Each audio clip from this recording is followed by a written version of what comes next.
2025 के बजट के अंदर सबसे पहली और सबसे बड़ी खबर यह है कि अब आपको 12 लाख तक की एनुअल इनकम पर किसी भी तरह का कोई टैक्स पे नहीं करना है। और ये आप लोग अपनी स्क्रीन पर देख सकते हैं, जहां पर मैंने पुराने स्लैब और नए स्लैब को अलग अलग जगह डिवाइड कर दिया है। एक तरफ आप लोग देख सकते हैं जहां 3 लाख पर आप लोगों को पहले कोई भी टैक्स नहीं पे करना पड़ता था, अब नए रिजीम के अंदर आप लोगों को 4 लाख तक की आय पे कोई भी टैक्स पे नहीं करना होगा। वहीं दूसरे स्लैब के अंदर आप लोग देख सकते हैं कि 3 लाख से 7 लाख तक पहले आप लोगों को 5% का टैक्स देना पड़ता था, लेकिन अब ये बढ़ाकर 4 लाख से 8 लाख तक कर दिया है 5% के हिसाब से। और तीसरे स्लैब में भी आप लोग देख सकते हैं कि 7 लाख से 10 लाख तक पहले आप लोगों को 10% का टैक्स देना पड़ता था, लेकिन अब नए रिजीम के अंदर आप लोगों को 8 लाख से 12 लाख तक के अमाउंट पर 10% का टैक्स देना पड़ेगा, यानी कि 2 लाख का अमाउंट यहाँ पर बढ़ा दिया गया है।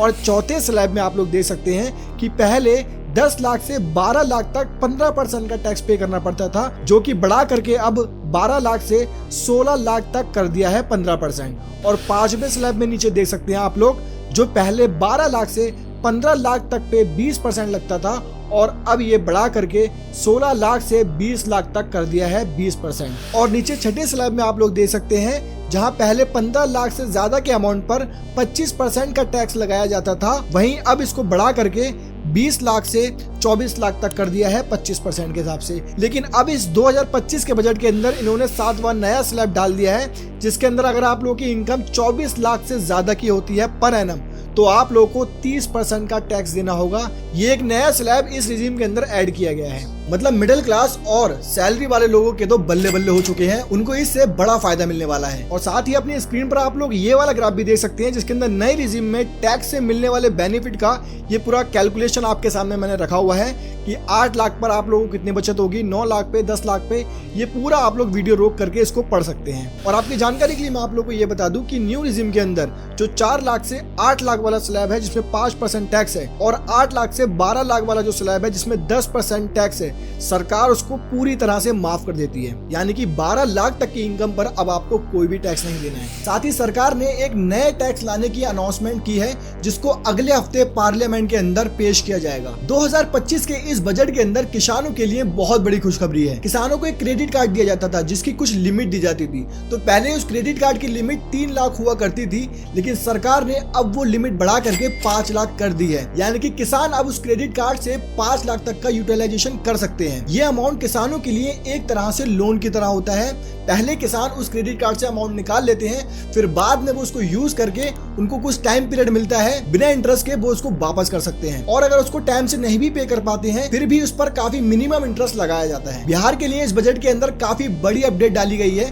बिहार के अंदर एक मक्खन बोर्ड बनाया जाएगा, जिससे बिहार के जो लोकल किसान हैं उनको काफी फायदा होगा। आगे बात करते हैं एजुकेशन के ऊपर। 2025 के इस बजट के अंदर एजुकेशन के अंदर काफी अच्छा इन्वेस्टमेंट डाला गया है। 2015 के बाद बनाए गए IITs में 6500 सीटें और ऐड की जाएंगी, और साथ ही IIT पटना का एक्सपेंशन किया जाएगा। मेडिकल कॉलेज के अंदर 10,000 नई सीट ऐड की जाएंगी, और अगले 5 साल के अंदर ये नंबर बढ़ाकर 75,000 कर दिया जाएगा, जो कि मेडिकल कॉलेज में पढ़ने वालों के लिए काफी बेनिफिशियल है। 2025 के बजट की सबसे बड़ी बात यह है, जो कि पर्सनली मुझे भी काफी अच्छी लगी, कि इस बजट के अंदर AI के ऊपर भी काफी ज्यादा ध्यान दिया गया है। आर्टिफिशियल इंटेलिजेंस की फील्ड में इंडिया को आगे बढ़ाने के लिए सेंटर ऑफ एक्सीलेंस बनाए जाएंगे, जिसके लिए 500 करोड़ का बजट एलोकेट किया गया है। साथ ही 5 वर्ल्ड क्लास स्किल सेंटर बनाए जाएंगे, जिनका डायरेक्ट फॉरेन कंट्रीज के साथ पार्टनरशिप होगा। अब बात करते हैं इंफ्रास्ट्रक्चर और हेल्थ सेक्टर की। भारत के हर स्टेट को 50 साल के लिए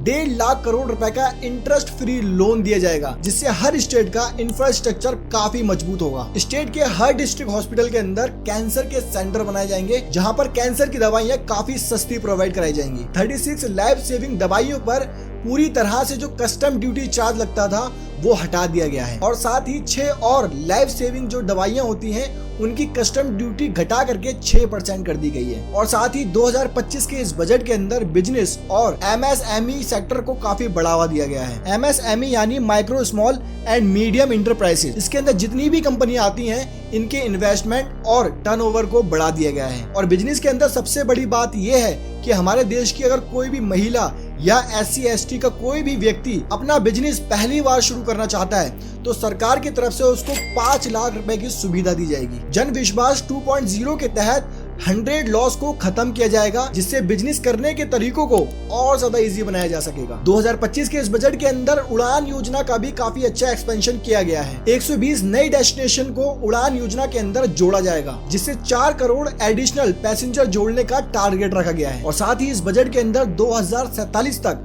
100 गीगावाट न्यूक्लियर पावर जनरेट करने का टारगेट रखा गया है, जो कि काफी अच्छी बात है हमारे देश के लिए। साथ ही 1 लाख करोड़ रुपए का अर्बन चैलेंज फंड इन्वेस्टमेंट का अनाउंस किया गया है, जिससे सिटीज एरिया के रीडेवलपमेंट को बढ़ाया जाएगा। साथ ही 2025 के इस बजट के अंदर बताया गया है कि मोबाइल फोन और टीवी आप लोगों को काफी सस्ते रेट में मिलेंगे। और वहीं दूसरी तरफ इंडिया के अंदर जितनी भी ब्रांड अपने खुद का फैब्रिक मैन्युफैक्चर करती हैं, उनके रेट को कम किया जाएगा, जिससे कि आप अगर किसी भी ब्रांड के कपड़े को लेने जाते हैं तो आपको भी कपड़ों का कम रेट देखने को मिलेगा। तो दोस्तों ये था 2025 का पूरा बजट, जिसके अंदर सरकार ने टैक्स के अंदर काफी अच्छा रिलीफ दिया है। सरकार ने किसानों और स्मॉल बिजनेस वालों के लिए काफी बड़े प्लान्स अनाउंस किए हैं और इंफ्रास्ट्रक्चर और एजुकेशन पर काफी अच्छा इन्वेस्टमेंट किया है। अब देखते हैं सरकार का 2025 का ये बजट ग्राउंड लेवल पर कितना असर डालता है और मिडिल क्लास लोगों को कितनी राहत दे पाता है। अगर आपको ये पूरी इन्फॉर्मेशन पसंद आई हो तो इस वीडियो को लाइक करें, शेयर करें, और आपको इस बजट के अंदर क्या अच्छा लगा, क्या खराब लगा, नीचे कमेंट करके जरूर बताना। मिलते हैं अगली वीडियो में। जय हिंद।